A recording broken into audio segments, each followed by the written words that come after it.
So in 2023, the Bears, outside of a second half turnaround defensively, it was pretty much more of the same. Hashtag Bears football that fans have been accustomed to seeing for the last several years. But even though they doubled their win total from 2022, I felt like, things were changing some as they were entering an important offseason because they had the most money to spend in free agency. So maybe for once, Ryan Poles, King Poles and the Mario Soul, will spend that money, he. So he had all the money to spend in the world in free agency. And he possessed the number 1 overall pick thanks to that dumb trade that the Panthers made the year prior. So they had some decisions to make, not just on what to do with the number 1 overall pick, but they also had a decision to make on what the hell to do with their current quarterback, Justin Fields. Justin Fields, who wasn't drafted by Ryan Poles, but who was drafted by the previous GM. So some decisions that had to be made. Do you keep Justin Fields and just draft around him? Or do you make a decision to get rid of him and start fresh at the quarterback spot? And, well, unfortunately for Mr. Fields, he was sent away because the Chicago Bears sent away Justin Fields to the Pittsburgh Steelers for a 3rd round pick next year. Woof. That is rough. That's a rough haul. I mean, 3rd round pick, okay. I mean, it's whatever. But for Justin Fields to be traded away for just that little compensation, woof. Just woof.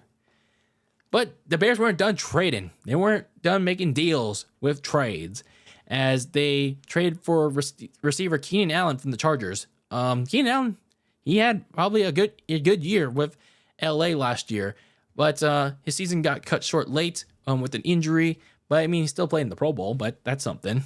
They also traded for Bills guard Ryan Bates to try and beef up that offensive line, which slightly improved in 2023.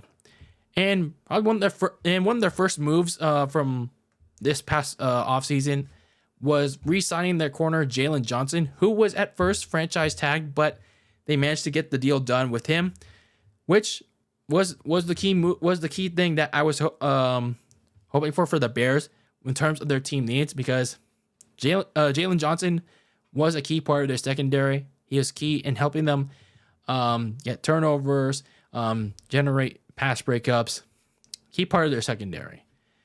Another thing that they did this past offseason in terms of trying to get rid of their struggles offensively was firing Luke Getsy. First down, halfback dive, second down, run the damn ball, third down, we're still going to run it anyway, even though we're not doing anything positively. Oh, wait, we forgot. We still had to pass it. We still forgot. No, Justin Fields has to throw the ball. 5-10 yards. Yeah, hashtag Bears football. So they replaced Luke Getsy with former Seahawks offensive coordinator Shane Waldron in the same position. And yeah, it's going to be interesting to see how that works going forward with their new quarterback that shall be named later. So for the Bears, as I talked about in my season recap for them, in terms of their free agents, pretty much everyone was going to be expendable. And to be honest, when you look at their moves, they didn't really lose a whole lot. Like Darnell Mooney, he moved on to sign with the Falcons. He had a very down year. He regressed significantly compared to his previous 2 years. Yeah, it was time to let him go. They did get a defensive tackle, Justin Jones, to try and help out Montez Sweat. And they got Justin Jones left to go to the Arizona Cardinals. Pardon me. And then they also let Cody Whitehair go to the Raiders. So they did trade for a guard Ryan Bates anyway. So some of the additions that they made was getting a running back DeAndre Swift from the Philadelphia Eagles. Also from the Philadelphia Eagles. They got Kevin Byard. But I feel like they overpaid Byard a little bit because of injury concerns. But anyway. But those were the two key moves that they made in the offseason. But where they did the dirty work was in the draft. They only had 4 draft picks this past year, but they made the most of it, especially with their first overall pick. Of course, the expected move, Caleb Williams from USC.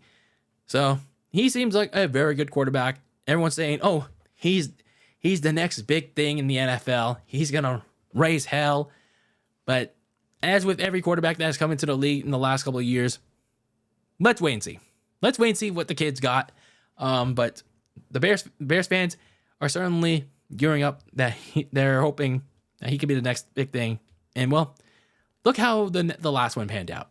Mitch Trubisky at number 3. But, of course, in fairness, that was the wrong pick to make. But anyway, and then, of course, you had Justin Fields at number 11. But, I mean, those failed. But now people are hoping that Caleb Williams can be that next big thing for the Chicago Bears. But the dirty work wasn't there. They actually got some help around Caleb Williams by the name of receiver Rome Odunze from Washington. So they get a top receiver for Caleb Williams to go alongside DJ Moore in that offense. So they already got a 1 and 2 receiver. Boom, there you go. And they added up to the offensive line later in day 2 of the draft by the name of Kieran Amagidaje. Sorry if I'm mispronouncing that.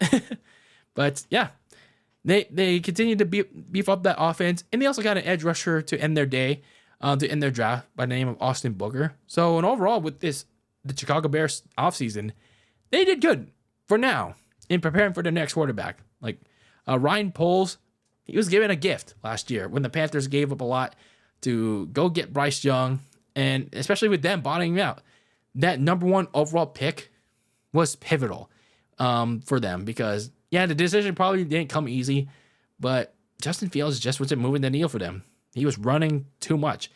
Like I said in my season previews from last year and the year before, we need to see Justin Fields throw, and he didn't do enough of it. Like, sure, he did more of it in the back half of last season, but he still wasn't doing enough of it.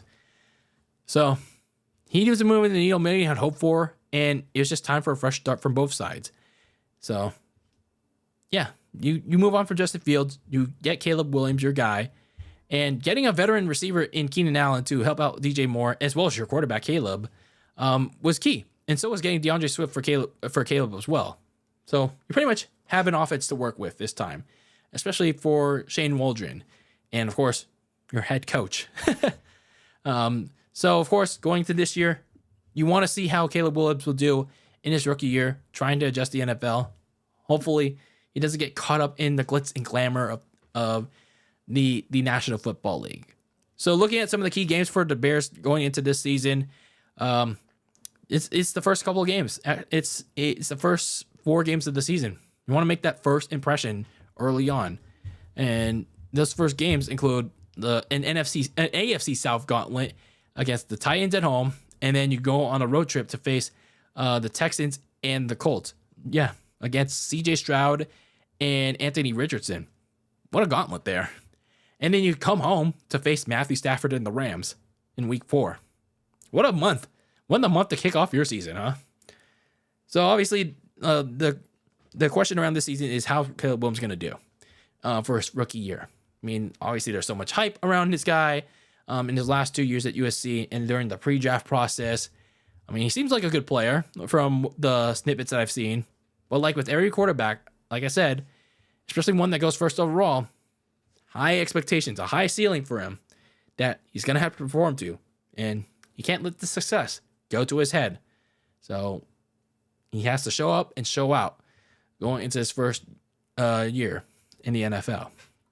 So you still have a questionable head coach in Matt Eberflus, but the Bears, at least, you finally have a chance to finally be competitive for the first time in what seems like forever and show actual signs of future hope. Not this false hope that, we're going to go 9-8 or 8-8 and backdoor your way into the playoffs and then get your ass whooped by a superior team.